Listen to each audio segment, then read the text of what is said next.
So we got two different types of mowers that we use to maintain turf. You got what's called a rotary mower, and then you have what's called a reel mower. Not reel like it is real, but there's a reel on it. So a rotary mower doesn't actually cut the grass. It is just a sharp blade that spins around so fast it chops the grass. Where a reel mower has a turn or a spindle or a reel and a bed knife that cuts it like a scissor. So it collects the grass and cuts it like a scissor. So it's actually got two blades that cut it. The rotary mowers are typically what we have for home lawns. They're going to mow up to about 4 inches, probably not down below 1 inch for safety reasons. You don't want the mower to be too short or too high. That way your toe can get up underneath it and the blade hit it. They are cheaper. These reel mowers are way more expensive, and you're not going to mow higher than 1 inch. These are what are typically used on golf courses, and they are very, very, very expensive. They have them now with computers on them that tell them how fast that the reel spins, how fast they're going, what all that they need to do perfectly. So this is one of the questions that I get most commonly is, what do I do with the clippings? The clippings, they don't contribute to thatch, except maybe in zoysia. Remember what I said? Zoysia grass has thatch, but we haven't proved that. But the biggest take-home point is, don't take the clippings off. If you take your clippings off your lawn, you are now have to put 25% more fertilizer on your lawn to get the same response. After carbon, hydrogen, and oxygen, nitrogen, phosphorus, and potassium are the 3 most next abundant elements that are in that leaf tissue. So if we take it off, you're automatically taking free nutrients that's in that plant that we could just be putting back. Now we could side discharge, you can mulch it, you can do whatever you would like to do. You can collect it and put it in your garden. If you do that, then you would need to make sure you don't put any kind of chemicals or anything on that lawn prior to. You don't want to hurt your tomato plants. Just check whatever you've applied before that.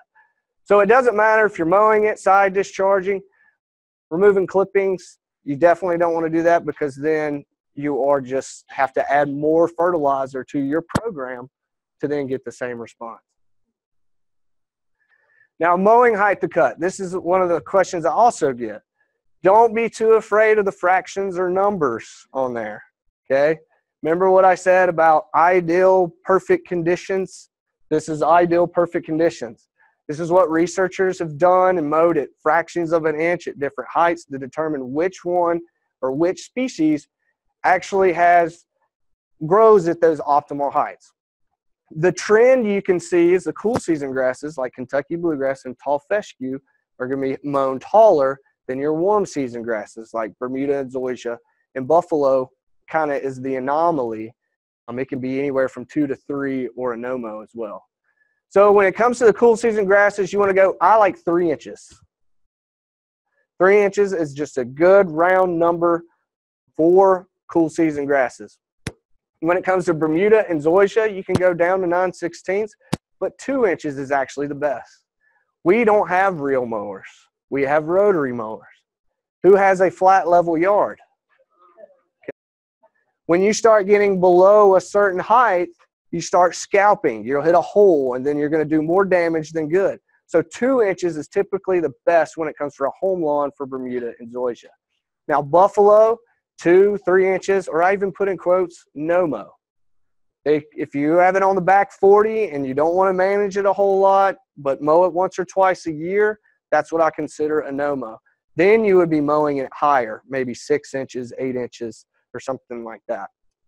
Now, how high are you mowing? Do you know? So there's a couple different ways you can go out, because your lawnmower is going to be different than yours. My settings are A, B, C, D. My neighbors are 1, 2, 3, 4, and my other neighbors actually has the height of it. Now, it's difficult. It's not actually the edge of your deck to the ground is the height. The mower blade is up inside the deck. And because it's up inside the deck, you're actually mowing taller than what the deck is to the ground. So you can take a brick. There's a brick method where you slide it up under there, rub it on the blade, and then measure it. There is, you know, the tape measure. I'm not getting on the ground and trying to stick a tape measure up there. Sorry. The two easiest ways to determine, you go out in an area and you mow it, and you put a tape measure in the ground and you see how tall it is. If D is 3 inches, D is 3 inches. Now your settings, your setting might be 2 3/4 at one, and it might be 3 1/4 at the next one. So just set it at the next one or one of those two. It doesn't really matter, just as long as you're around that 3-inch mark. Another question I get is, well, do I change my mowing heights throughout the year? And the answer is yes and no. You can change your mowing heights. I know people like to mow it a little bit lower in the wintertime to kind of get rid of all that dead tissue. It helps it green up sometimes. But as long as you're within this recommended range, it doesn't matter. So if you do want to go down to 2 3/4 inches or 2.5 inches in the wintertime, that's fine. Just don't go outside of that recommended range. All right. Now, who actually likes mowing? I do too. I'll tell you 2 quick little stories with this. So I had my own little business mowing lawns, you know, after I started. And I used my grandfather's lawn because his house was next to the street. Our house was back off the street. So no one saw our house, so they didn't really, Mom and Dad really didn't care what the yard looked like. But his I could use as advertisement. So I spent a lot of time going out there, mowing, fertilizing, but I was also playing baseball at the same time. Well, one weekend, my grandmother called my mother and said, you better get Jared over here. Dale, my grandfather, is going to get out there and mow. Now, when he mows, he scalps, okay? Needless to say, when I got back, he had scalped it all down, okay? Well, about a month after that, my father came and got me right before we went to church in the morning. He's like, we got to go over to the barn. We got to do something before we go to church. And I said, oh, man, I'm in trouble. What do I do now? So we go over there. He's got the welder generator out. I'm like, what are we doing? He said, well, I guarantee Dale won't scalp the yard anymore. He put it at 3 inches and welded it. And to the day he died, he had no clue. So I don't think he really wanted to mow the yard. I think he just wanted to get out of the house for a little bit. After it got scalped down, it took me the rest of that year to get that yard back into pretty good health. So it's important. You're always going to mow. If you don't do anything else, you're always going to mow. All right, so how often do you need to sharpen your blades? They say every 10 hours, but I really think once a year is probably good enough, depending on how big your lawn is. The larger it is, the more often you need to do it. The importance is a sharp blade. We're not talking fillet knife sharp, but a sharp blade does not rip that tissue. This is exactly like if I fall and I got a little cut. My body now has to take energy to repair that cut. If I fall and I scrape my entire arm up, that's a lot more surface area and a lot more energy my body's going to have to take to repair that wound. Now, because we are mowing frequently, you are going to have wounds. But if you minimize the amount of energy that plant takes to repair that wound, the more energy that plant now is getting to put into making new leaves, to making seeds, to making new roots, to making new rhizomes, and making stolons. So it's just, you're not depleting your nutrient bank that is within that plant. Whenever you have tissue like this and an exposed wound, just like me, if I have a larger exposed wound, I have a higher probability of getting an infection. Where if my wound heals quicker, I have a less probability of getting diseases and pathogens. See this as a freeway inside of the plant to then infect it. So mowing it weak or mowing it and ripping it now weakens the plant. It's not as healthy to repair it. Now it's got a sick, and then it doesn't have enough energy to fight off that sickness as well. So not to mention, when you mow with a dull blade, your yard looks brown because the top of it has this look to it and you can't see the green to it. So a sharp blade is very, very, very important. Now, how often? It's all about the 1/3 rule. Has anybody ever heard of this? If you mow your grass, which grass do you have to mow more often? One that you want to maintain at 2 inches or one that you want to maintain at 4 inches? Well, you never want to take more than 1/3 of the leaf blade off. All right, these are solar panels for your plant. If you remove more than 1/3 of the leaf blade, you've removed more solar panel. Therefore, you have small solar panels to rejuvenate that plant, collect energy from the sun. So this is what scientists have done and find out. Regardless if you want to maintain it at 2 inches or you want to maintain it at 4 inches, it grows the same amount every day. Okay? So for example, say it grows a 1/2 inch a day. According to this rule, if you want to maintain it at 2 inches, how tall do you got to let it get before you mow it? So if 2 inches is 2/3, what is 1/3? 1 inch, right? If it's growing a 1/2 inch a day, you got to mow it how often? Every other day. This is just hypothetical kind of situation. Now say we want to maintain it at 4 inches. How high can we let it go before you have to cut it? 6. You can let it go up to 6 inches. You take 1/3 of it off, you're now down to 4 inches. If it's growing a 1/2 inch a day, then how many times or how often do you have to mow it? Every 4 days. Yeah.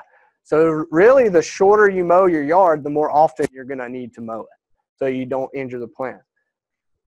Golf courses, they mow putting greens every single day. They're mowing at fractions of an inch. If they miss a day of mowing, they're going to come back and they're going to end up scalping it and they're going to end up injuring that plant. That's why they're out there mowing every single day on a golf course. So the shorter you mow it, the more often. Now, this is typically about once a week during the growing period. When spring and fall for cool season, you may have to do it twice a week. You may have to shorten that window maybe every 5 days because it's going to be growing faster at that time than the rest of the year. This is a guideline. It's not, you have to follow it. If you try and follow it, your yard will be a lot healthier than if you don't try and follow it. The comment question is mowing when wet. You typically don't want to mow when it's wet, not for the health of the grass, for the health of your lawnmower, the clumping, the extra work you're going to have to do to rake those clippings out, the extra work you're going to have to do to clean your lawnmower afterwards. So if it's dry, try and do it when it's dry. You can't always do that. You know, make sure that it's 100% dry at time of doing. But dew is different than a rainfall too.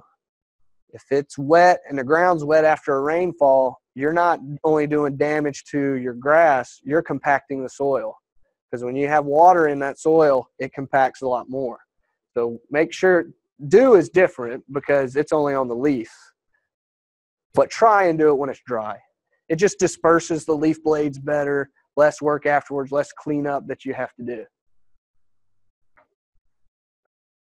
I love mowing. I love the smell of grass too.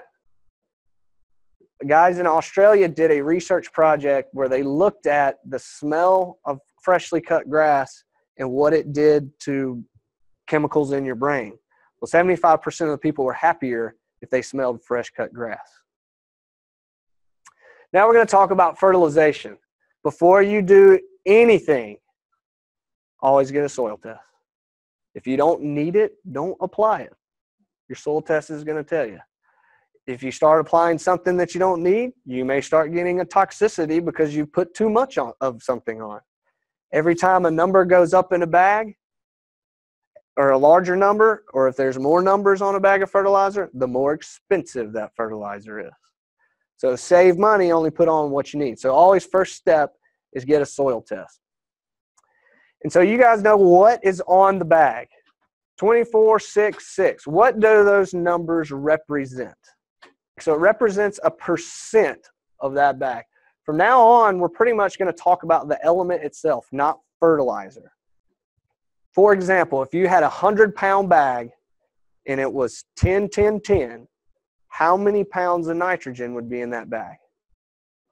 10, exactly. If you had a 50-pound bag of 10, 10, 10, how many pounds of nitrogen do you have? It's half, because it's a percentage of that bag. So if you have 50 pounds of fertilizer and 10% of that 50 is going to be 5. If you have a 100 pounds bag and you have 10%, that's going to be 10 pounds. Yeah. So we're talking about actual pounds of elemental nitrogen, phosphorus, or potassium right now. Most everything is going to go off of nitrogen because it's the one that's needed the most frequently in amount. It's the one that doesn't last long and it's used up the fastest. Soils in Kansas typically have enough phosphorus and potassium, but only put it if you have to due to your soil test or due to maybe if you're doing a new seeding, because the potassium does not move in the soil, phosphorus does not move in the soil.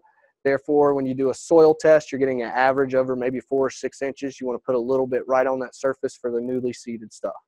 But only do it if it calls for it. And like I said, you know, native soils usually have adequate potassium and also phosphorus. But nitrogen is the first one. This is the one that is what is needed the most, and it's what causes the green color and rapid growth. Okay? That's the biggest response that you're going to get. Now, there are 2 different types of nitrogen. That's a lie. There's a lot of different types of nitrogen. But what we're going to talk about today is how fast they release. You have what's called a quick release, or you have what's called a slow release nitrogen. It will say directly on the bag if it's a quick release or slow release or how much, what percentage. It will also tell you how long it will release. So when I say it's a 90-day release product, so that means whatever you put down, it's going to release it over 90 days type of thing. So quick release, it's short, quick, boom, it's quickly available, doesn't last but a little bit, maybe 3 weeks. Slow release is a longer, it's controlled release, and it could last a few months. It could be a 128-day release product. There's no telling what it could be. The reason a slow release is a slow release is for a couple of different reasons. It may be due to the coating on it, maybe due to the size of it. It may be due to microbes in the soil. There's big long chains of nitrogen and they're not available to the plant until the microbes eat the chain down. The easiest way to think about it is the thickness or the breading of that particle. Most all of it is actually quick release nitrogen. Then it's coated with the breading. Some breading are real thick, some are medium, and some are small, and some have none. So if you put this product out that has all of those, the one that has none is immediately available to the plant right then. Then the one that has a little coating wears down maybe over 2 weeks, and then it's available.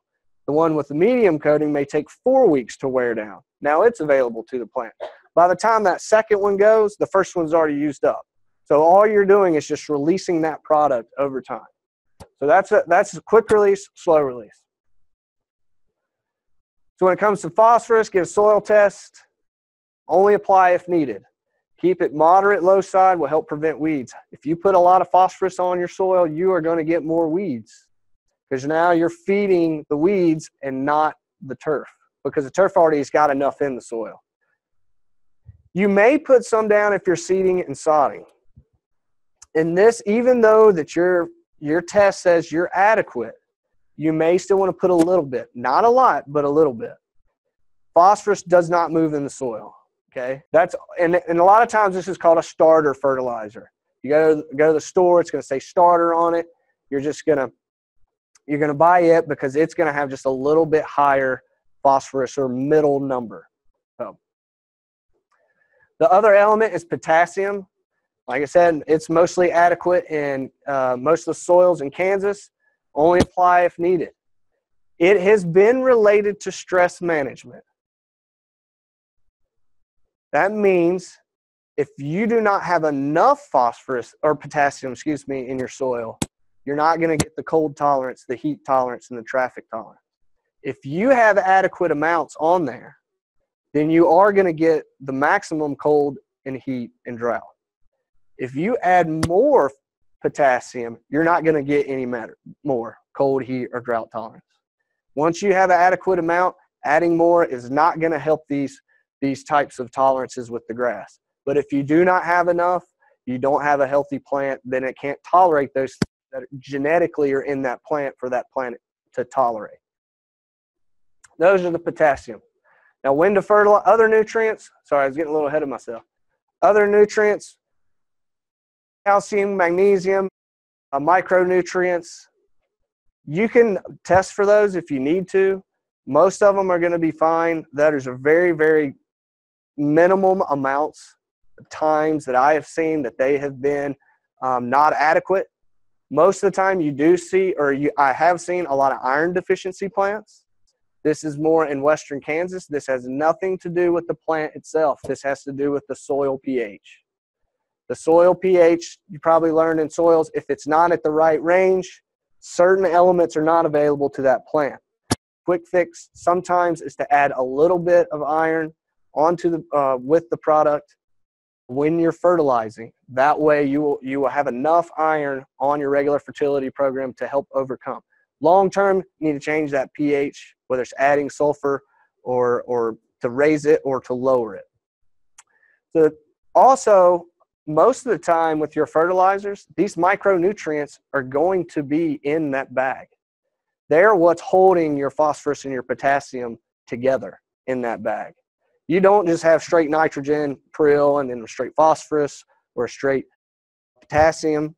They're held together with these things because of their cations and ions, so they bind together. So most of the time, your fertilizer will have that in there with it as well.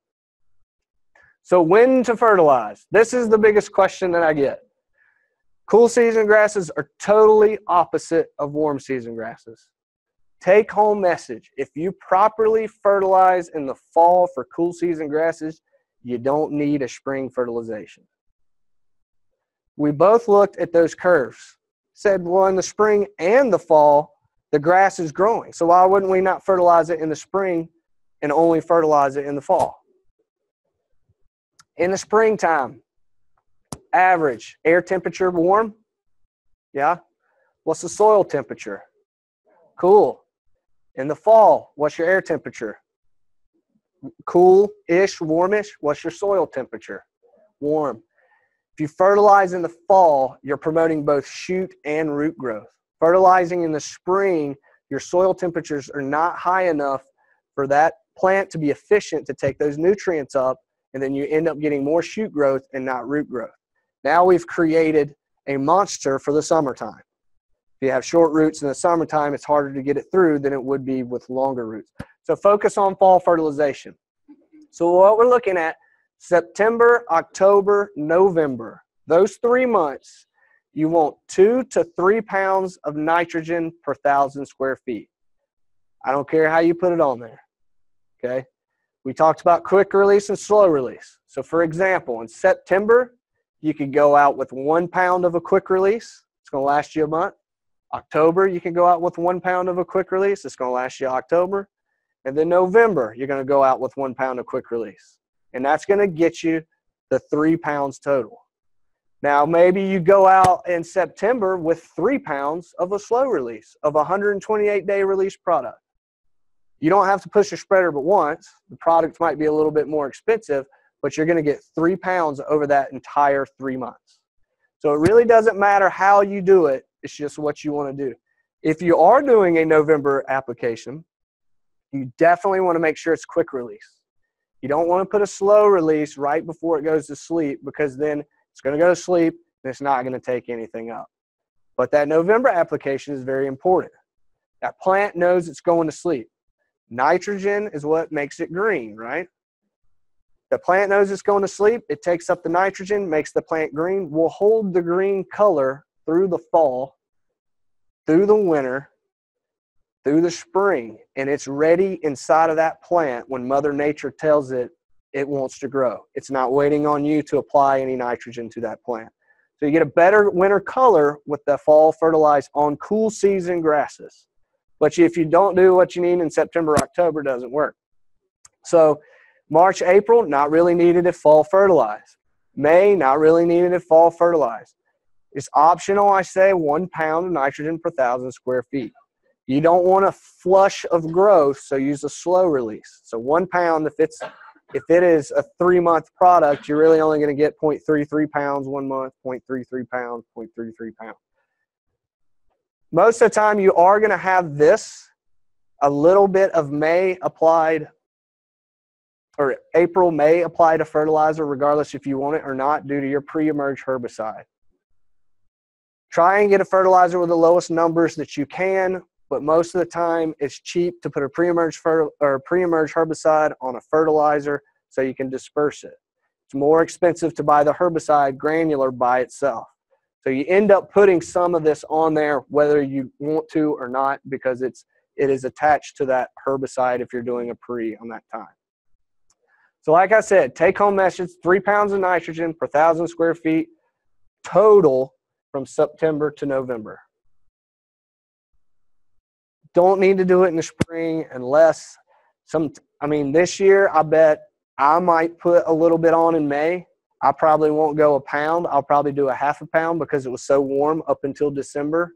And so I think my plants used it all up because I was early November when I did my application, or kind of probably late October. So therefore, I think that plant ran out and it doesn't have enough there for the spring. I can really tell too because mine's way browner than my neighbors, and they did a later fertilization than I did. Is the grass itself by the clippings enough for the fertilizer program? It's not enough to meet the minimum requirement. Even though I said carbon, hydrogen, and oxygen, the most abundant elements in the plant, nitrogen, phosphorus, potassium are the next ones, it's still 0.2% of that plant. So if you'd have to pretty much dump truck load of clippings to get up to a half a pound rate of that. But keep using those clippings, because if you don't, you got to put 25% more of that. What is my opinion on lawn services using granulars versus liquids? There's been a lot of research done. If properly applied, both of them are just as effective. A lot of lawn chemicals are going more towards granulars because of public perception. Pushing a spreader people think is not as dangerous as wearing a sprayer or spraying something. But they are just as effective if used the right way. Now, like turf, every chemical has a niche typically that it fits. There's not something that works on everything. So therefore, they come to your lawn first and they come to your lawn second. They may be applying 2 different products because that product may not be working at the time that they make it to your lawn. The guys know that, and they rotate and they mix up what they're supposed to mix.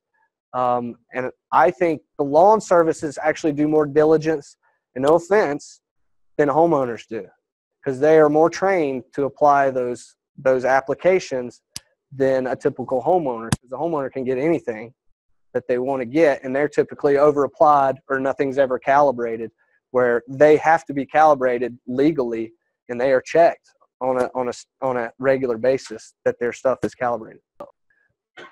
Well, first, here's one, I was telling you about the fall fertilize. This is one that was fertilized on Halloween, so October.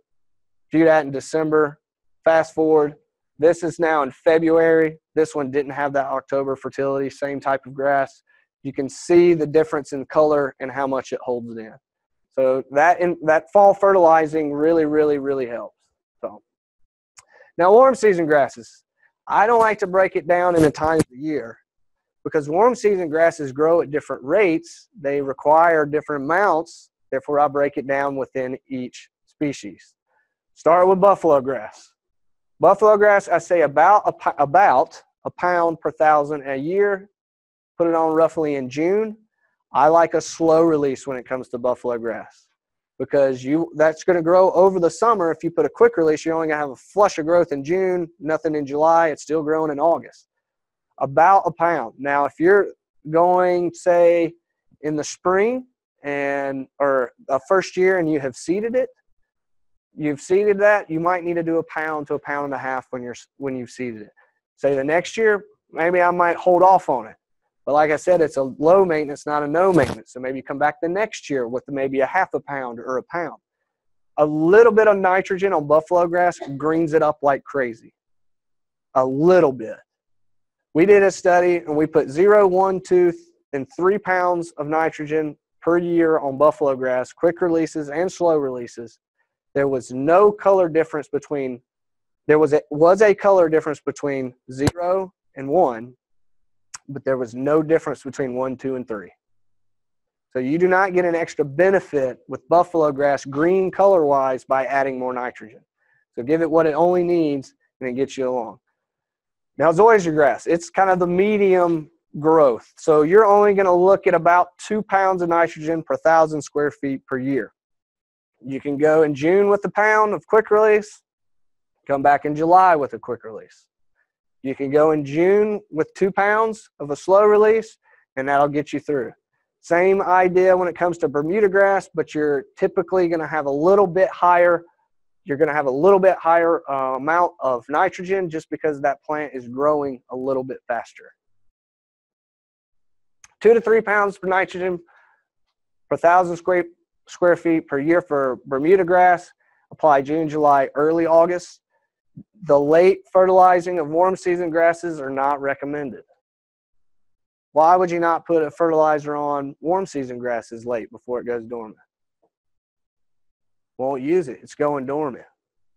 You know, cool season grasses, even though they're not growing, they are still metabolizing.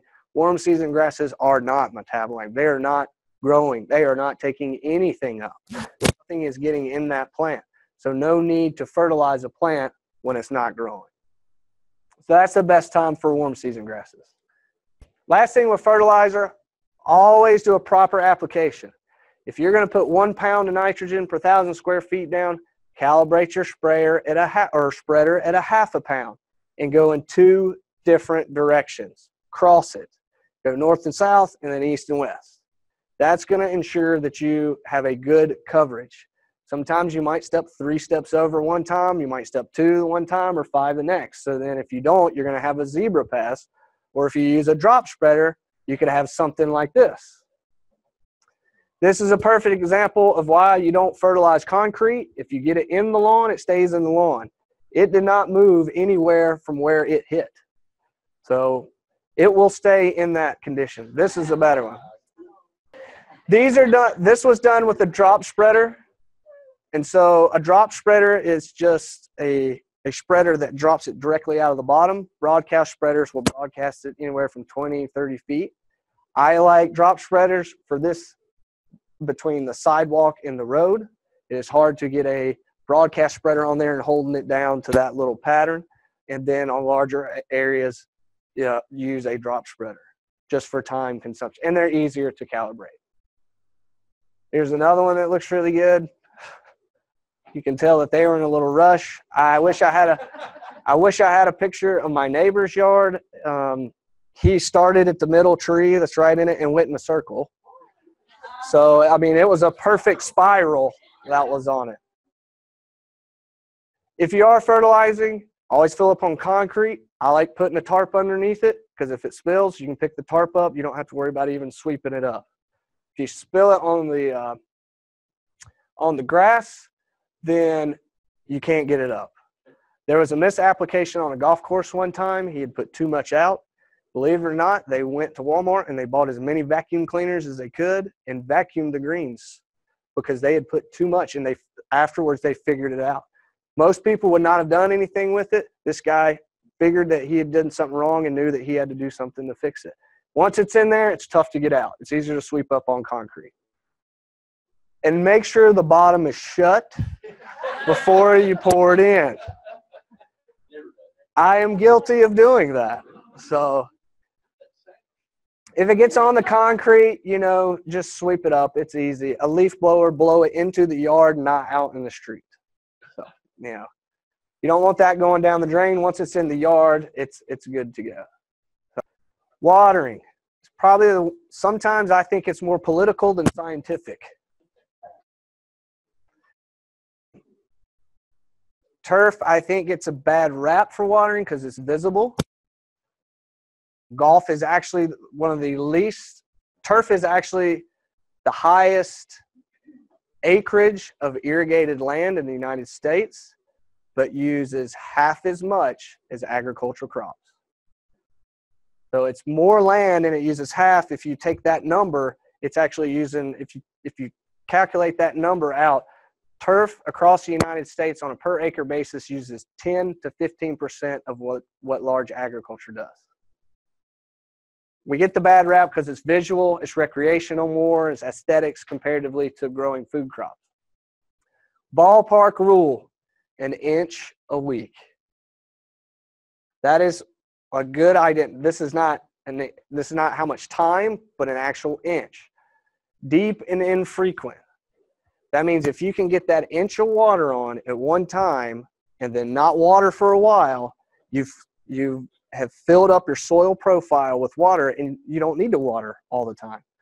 When it's hot, you may need to do more often just because this cool season plants like fescue. Warm season plants are not going to need as much. In the springtime, you could probably water an inch and then wait 2 weeks, maybe 3 weeks. This is training for a marathon.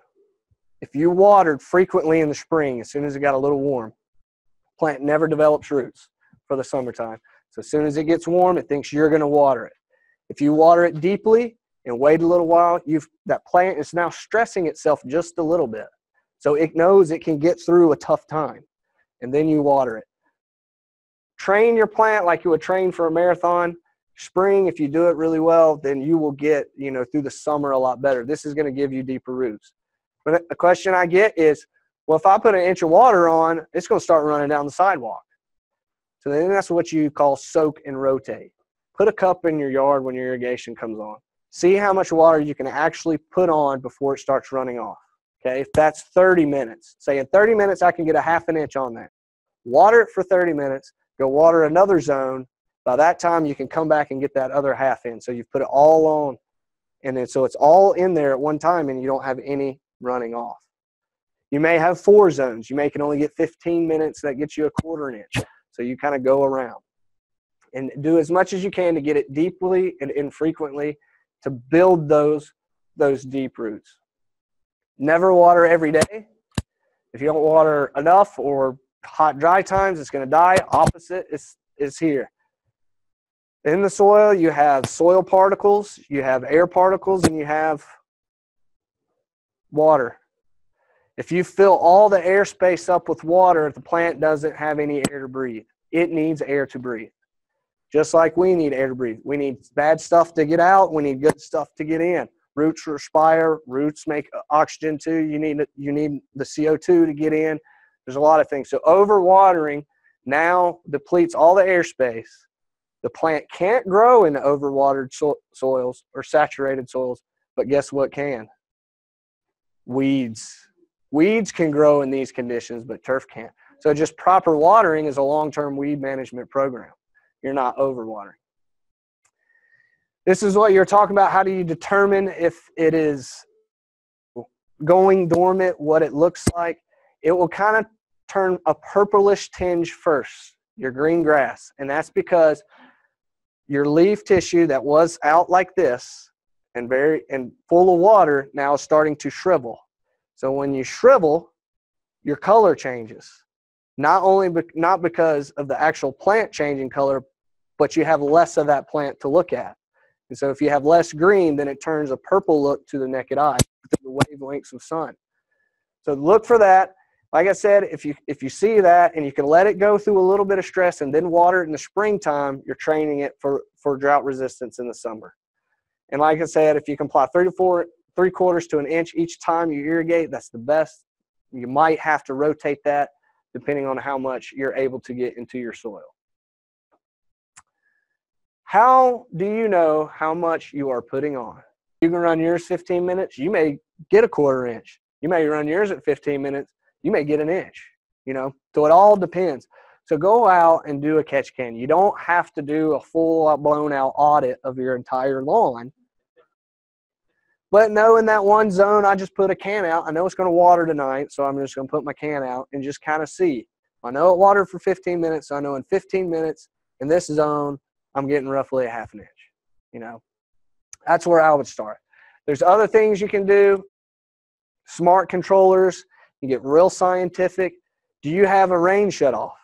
So those are quick $20 things that work really well. The worst thing is be the one that your irrigation is on when it's raining. You don't want to be that guy. There's a lot of soil-based sensors, a lot of technology when it comes to irrigation, and we won't get in it. Some of the easiest things are these little timers. They're digital now. You can just about set up an irrigation system on top of the ground and program it, leave your spigot on, and it'll run this hose, run that hose, run that one. there's a lot of things that you can do, but that's where I would start. Know how much you're putting out. Also, check your water. Run it during the daytime and watch it. Just because your paper is wet in the morning doesn't mean your yard is getting water. If you got moss growing on the side of your house, or maybe your head's stuck somewhere. So watch it during the daytime. Spring is a good time to do it because you might have some busted heads. You might need to check things out with it. Now, when to water? Early in the morning. It's more efficient. I say less wind, not no wind.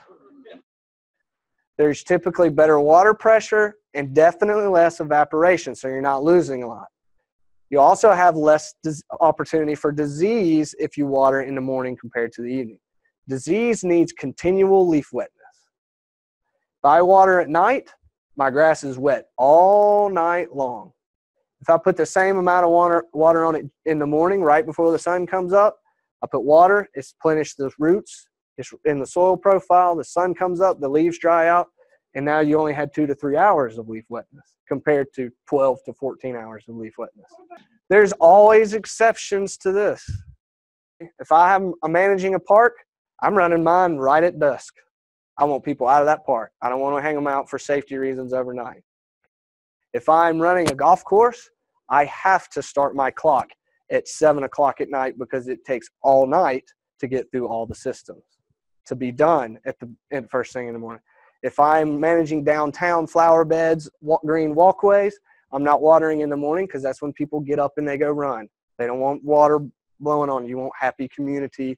So you might water at midnight at that time. So there's always exceptions, but there is scientifically the best time to do it.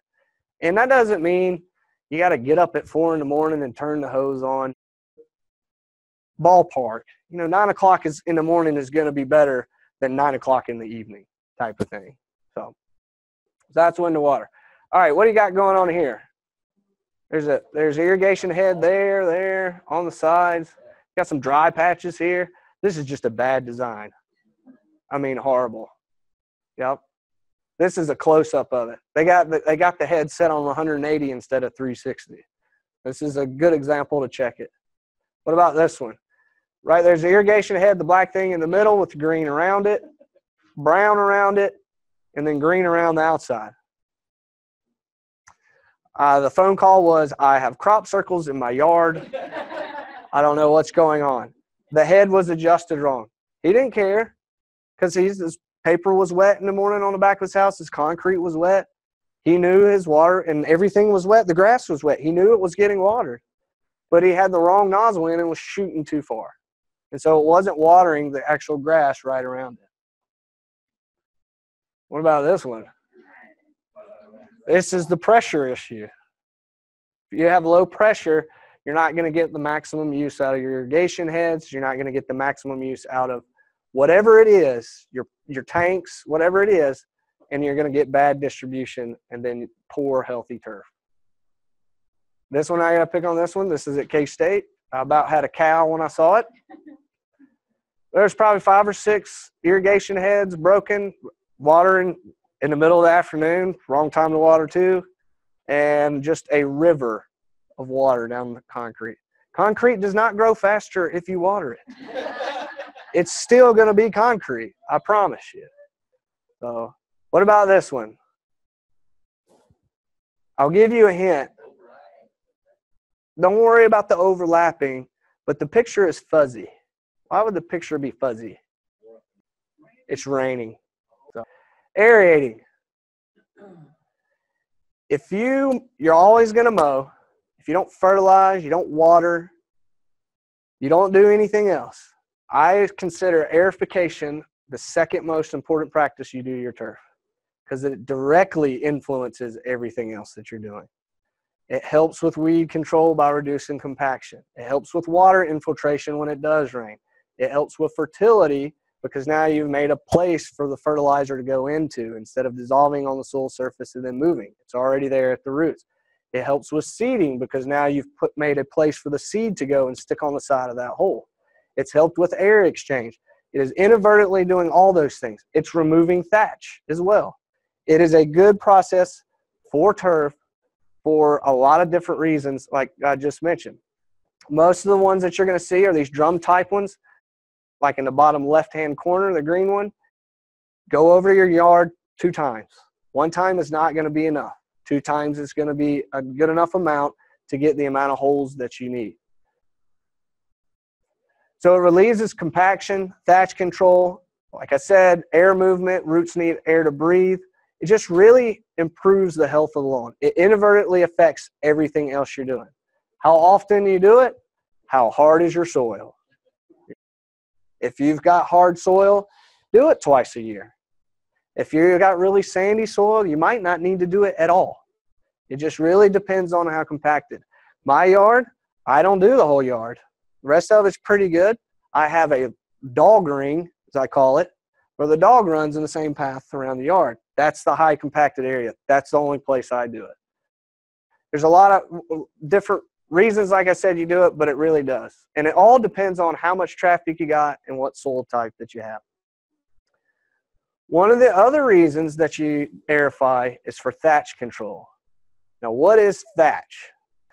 Thatch is this area in between your soil and the grass. Roots can grow in it. But what is that? It is a buildup of organic-ish type material. A little bit is okay. 1/2 inch is okay. It acts like a blanket. When you get over 1/2 inch, it's not good. This acts just like a sponge. You'll say, oh, that's got to be good. It absorbs the water, right? What happens when you wet and dry and wet and dry and wet and dry and wet and dry a sponge over time? You put it, gets moldy. When it's dry and you put it underneath the faucet after you use it a long time, does it even get wet anymore? Doesn't. That's exactly what this does. So after a while, it won't even soak up water. It becomes hydrophobic. And typically that happens when you get about over 1/2 inch of thatch. The roots are growing in that instead of the soil. So now you got to water all the time just to keep the grass alive because it's drying out so fast. It'll soak water in, but once it gets enough, it just starts going off the top of it. So aerification is a good way of poking a hole through that, and then it allows the roots to go through it, allows the water to get through it. It allows a lot of things to help with the movement of water on that surface. This is a perfect example of thatch. Remember that bluegrass field that I showed you at the athletic field that I showed you at the beginning? This is the thatch on that field. I wish I had a ruler. That is about 2.5 inches. That's a lot of thatch. He was asking me why my watering is not working. We talked about the fertility program, a lot of stuff that he was doing. He had thatch. He was over applying chicken manure, and it was just helping that thatch build up year after year after year. And so then he had to go in and he had to remove it all. He had to sod cut it completely out and start all over. And there's another way of getting rid of thatch, just not by aerifying. It's called verticutting, power raking, slicing, name it whatever you want it. It's all under the same umbrella. Has anybody ever done this? This is a metal shaft attached to a motor with, I don't know, 10 or 15 skill saw blades that just rip up the top of the ground. And it goes through and it rips up all that thatch. Now, what do you think it's going to do if it's ripping that thatch up? It's ripping up the plant. This is a very aggressive technique. It removes the thatch. If you're in a cool season, you need to reseed. You will have to reseed. If you're doing a cool season, you want to do it in the fall, the same time you would be seeding or you would be fertilizing. If you're doing a warm season, do you need to reseed? You got rhizomes and stolons that can come back from, and they're under the ground, so you may be ripping the top, but it'll come back from it. But you want to do that in June. You want to do that when it's actively growing or when it's going to repair from it. Because how often do you do these things? And this is the purpose of the whole program, is determining what's going on. If you have thatch, are you going to verticut? You are going to verticut if you have thatch? What about if you don't have thatch? I wouldn't do it. I would aerify. If you have a sandy soil, would you even aerify? No. So take all the information, and then that's when you take that information and make the best decision for that situation. If I say every year, every 2 years, I'm lying to you because that's not correct. It may be in your situation, but not yours, not yours, not yours, not yours, not yours.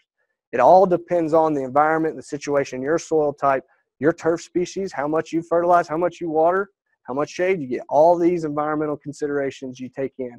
So it really depends on, I mean, I know guys that verticut warm season grass to remove dead tissue. They don't have thatch, but they know that they can do it to remove a lot of dead tissue out of there. So there's other reasons why you would do things with that. But I can't give you a once a year, twice a year. It's just like aerification. If you're doing this, take home message. If you're doing it in cool season grasses in the fall, you must reseed because it's invasive. If you're doing it on warm season grass, you do not necessarily have to reseed because it's going to come back from their stolons and rhizomes. If you did it on buffalo grass, you might need to reseed because it's only got stolons and you're going to rip most of those stolons up. Bermuda and zoysia has got rhizomes up underneath the soil that you're not going to contact and hit. So a lot of different reasons why you do that. Dethatching, verticutting, slicing, all under the same umbrella. This guy at John Deere is going to call it a verticutter. Guy at Toro is going to call it a dethatcher. It's the same concept of ripping and spinning blades. Some of them look like ninja stars. Some of them look like disc, but it's the same concept of ripping that thatch out of the ground. Seeding is very important, but most importantly, what seed you buy. Not necessarily the variety, but what's the other stuff in the bag, okay? On this seed label, you'll see it's going to tell you what seeds you got. For example, you're going to have tall fescue, Bravo, Magellan, tall fescue. Here's one that has a little bit of bluegrass in it. It's going to tell you how much, what percentage of that bag is in there, your germination percentage, where it came from. Down here on the bottom, it's going to tell you other crop seeds, inert matter, and weed seed.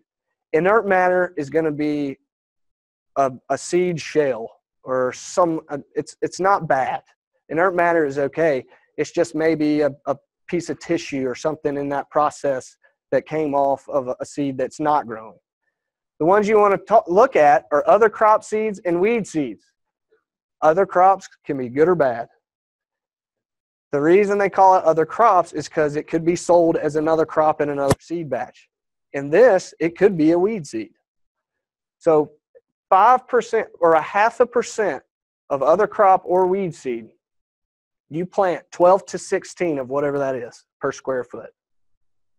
So think if you had 0.5% weed seeds, every time you seed your yard, you're putting 12 to 16 weed seeds per foot. So good is going to be 0.01%, less than 0.01. If you get that, just get 0%. 0% other crop, 0% weed seed. When you go to your farmers feed and seed stores, Tractor Supplies, they're going to have K31. It's going to be $50 for 50 pounds. Oh, that's great. Well, one is K31. It's not really good for a home lawn. Two, your germination percentage is probably going to be down somewhere like 75%. You're not going to be up towards the 90. And you're going to have so many other crops and weed seeds in that bag that you're just planting who knows what in there. So first step, always look at that. And we're concerned with the weed seeds because annual bluegrass and orchard grass, there's no way of getting rid of these weeds in a home lawn if you put it in there. Unless you get down and pick each individual one up by hand, there is no other method of getting rid of it. So if you seed it, then it's going to be there. And there's no way of getting rid of it. So check your seed selection when it comes to seeding. We talked about fertilizing, aerating. If you're fertilizing and aerating cool season lawns, seed it at that time. That's the time of the year that it's the most healthy. That's the time you're going to get the most rapid growth. We talked about the soil temperatures are warmer in the fall than it is in the spring. Therefore, you can get more root growth at that time compared to the spring. And you need about 6 to 9 months before summertime. If you do it too late in the year, you may get that grass up and it may make it through the wintertime, but you're going to have very short roots, and the ability for it to survive that next summer is going to be lower. So if you get it in there early fall, if you have bare spots in your lawn, just throw some seed in those areas. Any time of year is going to be better than waiting for the fall. If you move into a house in the springtime, you're going to have to go out and make sure that you put in those spots that time seed, so you don't want weeds to come in, regardless if it's the spring or the fall. Key things, you want to make sure there's good seed to soil contact. You want to make sure you get a garden rake in there, rake it up a little bit, put the seed in those bare spots. If you're using the verticutter, it's going to cut grooves. It's going to plant it right in there. You've already done it. And remember, warm season, you don't want to do it in the fall. You want to do it in June. So just like I said, if you know those two curves, you know the entire way or how to manage turf grass. But what if you want to start all over? You need to get rid of what's there. How do you get rid of what's there? You can dig it up. You can spray Roundup. You can do all sorts of different things. The best way is reduce any kind of competition that you have. You know, starting over, use a non-selective. You can go in there, you can prep the seed bed and get it ready. Now is the time, if you have drainage issues, to address them. You've removed all the stuff that's there. You're able to then move the dirt, get water away from your house, make sure that you don't have standing water, low spots or slopes. So then you subsurface grade, then you come in and you till. At the time you till, this is the time to make sure you do your soil test, put any nutrients in there, any topsoil that you need. This, you go ahead and put it in the soil. Don't till it too much because you don't want a dry powder, but you also don't want to do it when it's wet and make it super clumpy. If anybody's ever tried to till when it's wet, it's horrible. It's absolutely horrible. And then you go in and you hand rake for the final stages. Some areas you can't get tillers into. Some areas you just have to just go in and manual labor, clean it up. So then it's time to put the seed down. Seed or sod? Sod's pretty self-explanatory. Lay it down on the grass or ground and water it in. Seed is a little different. If you're starting new, you want to do about 2 to 3 pounds of Kentucky bluegrass seed per 1,000. And then you want to do about 6 to 8 pounds of tall fescue if you're using tall fescue. Warm season grasses like zoysia grass and like buffalo grass and Bermuda grass, you're only seeding at 1 to 3 pounds. That seed may be more expensive, but you're getting 3 to 4 times the amount of acreage and square footage with those seeding rates compared to your cool season grasses. Once you've seed, you need to mulch over top of it. You can use like a mat. You can do the erosion control mats. One thing when you're looking at mulch or straw, weed free of seeds, okay? Reputable source when you put that straw out. I've never seen a bale of straw with a seed guarantee on the side of it. So this, you might have to do a little footwork and talk to somebody that has gotten straw from certain areas that is weed free. A lot of the grass pad, some of these higher end, I call them higher end nurseries and plant centers, they are going to have more expensive straw, but it's going to be free of this because it's their reputation on the line if they go when they use straw or sell you straw that has contaminated with weeds. One regular square bale is going to do about 1,000 square feet. That's pretty thick. You could probably get away with one bale per 2,000 square feet if you want to. Especially if you're doing cool season grasses, you're going to just want them to hold that moisture in. You don't have to rake it up either. You can mow it right over once you get done with it. Fertility and watering, same thing as if you would go overseed it in the fall. You just keep on your standard watering technique. After establishment, when it gets to the height that you want it at, mow it. Don't wait for it to get 6 inches because then you're breaking the 1/3 rule. Once it gets to 3 inches where you want it, mow it. If you got a big heavy lawnmower, you might need to use a push mower so you don't mat it down. This is a good instance where you want to make sure it's dry. The drier, the better with mowing new seed. When it comes to sod is not as important, but new seed is.